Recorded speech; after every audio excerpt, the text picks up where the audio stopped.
ఎన్నో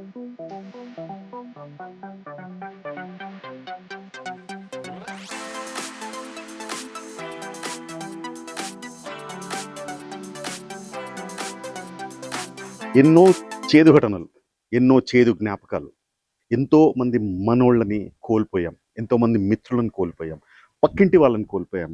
ఎన్నో ఎన్నో ఇళ్ళు, ఎన్నో ఫ్యామిలీస్ చిన్న భిన్నమైన అట్లాంటి చేదు ఘటనల నుంచి ఇప్పుడిప్పుడే బయటకు వస్తున్నాం. అట్లాంటి తరుణంలో నేను ఎక్కడికి వెళ్ళలేదు, ఐ యామ్ బ్యాక్ అని చెప్పేసి మన కోవిడ్ సిస్టర్ సికాడా అని చెప్పేసి వచ్చింది. హలో, హాయ్, నమస్తే, నేను మీ Dev, welcome to Kaiser news. ప్రపంచం కరోనా మహమ్మారి నుంచి క్షేమంగా కోలుకున్న తర్వాత మరోసారి ఒక కొత్త పేరు వార్తల్లోకి వచ్చింది. అదేనండి, సికాడా వేరియంట్. ఆంధ్రప్రదేశ్లో నమోదవుతున్న కోవిడ్ కేసుల్లో ఈ వేరియంట్ ఉండే అవకాశం ఉందని అధికారులు అనుమానిస్తున్నారు. అందుకే నమూనాలను జెనోమ్ సీక్వెన్సింగ్కి పంపించారు. అయితే ఈ సికాడా అంటే ఏంటి? ఇది కొత్త వేరియంటా, లేక పాత ఒమిక్రాన్ లాంటిదేనా, లేక మళ్ళీ లాక్డౌన్ పరిస్థితులు వస్తాయా? అందరికీ ఇదే డౌట్.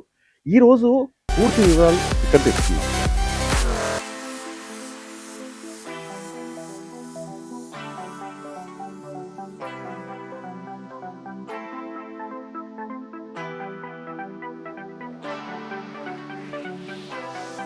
సికాడా అంటే ఏంటి? ముందుగా ఒక విషయం మనం స్పష్టం చేసుకోవాలి.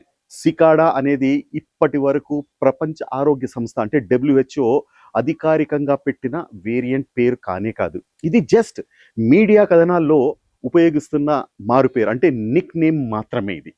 సో శాస్త్రవేత్తల అంచనా ప్రకారం ఒమిక్రాన్ కుటుంబానికి చెందిన ఉప వేరియంటే, అంటే సబ్ లైనేజే ఈ సికాడా అయి ఉండొచ్చని ఈవెన్ వీళ్ళు సైంటిస్టులు కూడా దీన్ని పరిశీలిస్తున్నారు.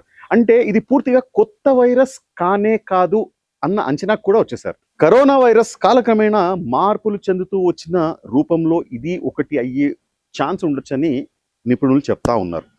ఇప్పుడు ఆంధ్రప్రదేశ్లో పరిస్థితి ఏంటంటే, ఆంధ్రప్రదేశ్లో ఇటీవల నమోదైన కొన్ని కోవిడ్ కేసుల్లో ఈ వేరియంట్ ఉండే అవకాశం ఉందని అధికారులు అనుమానిస్తున్నారు. సో మనమందరం చాలా జాగ్రత్తగా, చాలా విజిలెంట్గా ఉండాలి అని చెప్పేసి కూడా ఈవెన్ గవర్నమెంట్ చెప్తా ఉంది.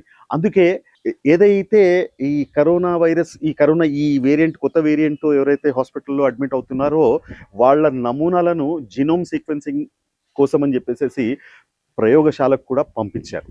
సో ఇంతవరకు దాని రిపోర్ట్స్ అయితే బయటికి రాలేదు. ఇప్పటి వరకు అధికారికంగా ఇది ఖచ్చితమైన సికాడా వేరియంట్ అని నిర్ధారణ మాత్రం కాలేదు.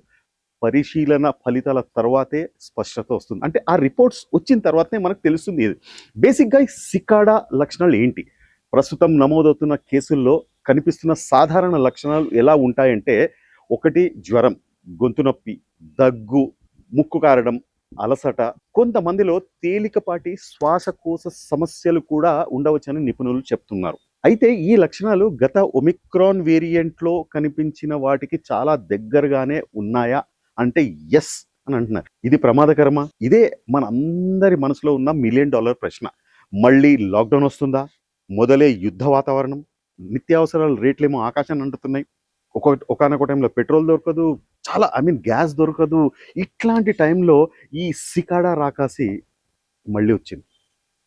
ఇలాంటి సమయంలో మళ్ళీ లాక్డౌన్ వస్తే పరిస్థితి ఏంటి అని ప్రజలు ఆందోళన పడుతున్నారు. ప్రజలే కాదు, ఈ ఆందోళన ఈవెన్ ప్రభుత్వాలకు కూడా ఉంది. సో ప్రస్తుతం అందుబాటులో ఉన్న సమాచారం ప్రకారము ఈ వేరియంట్ వేగంగా వ్యాపించే అవకాశం ఉందా అనే అంశాన్ని అధికారులు పరిశీలిస్తున్నారు. కానీ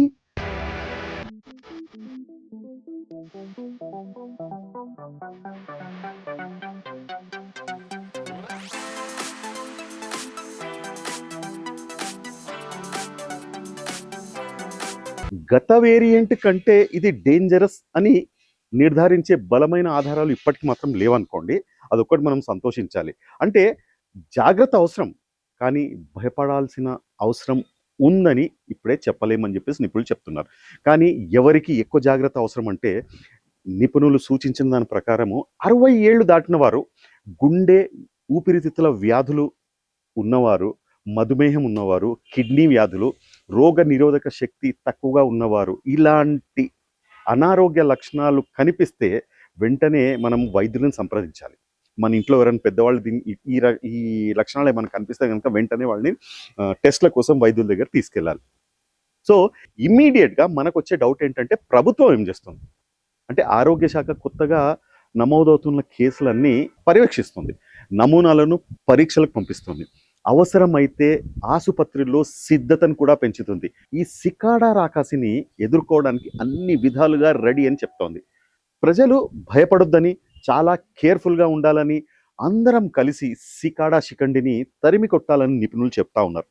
మరి ప్రజలు ఏం చేయాలి అంటే మనం ఏం చేయాలి? జ్వరం లేదా దగ్గు ఉంటే పరీక్ష చేయించుకోవడం మంచిది. రద్దీ ప్రాంతాల్లో అవసరమైతే మాస్క్ ధరించాలి, చేతులను శుభ్రంగా కడుక్కోవాలి, అనారోగ్యంగా ఉంటే ఇతరులకు వ్యాపించకుండా జాగ్రత్త పడాలి. వైద్యుల సూచన లేకుండా సోషల్ మీడియాలో వచ్చే పుకార్లను నమ్మకండి. ఓకే, కోవిడ్ మనకు ఒక పెద్ద పాఠం అంటే గుణపాఠమే నేర్పింది. సమాచారం కంటే తప్పుడు సమాచారం చాలా వేగంగా వ్యాపిస్తుంది. అందుకే అధికారిక ఆరోగ్య శాఖ వైద్య నిపుణులు చెప్పే శాస్త్రీయ ఆధారాలనే నమ్మాలి.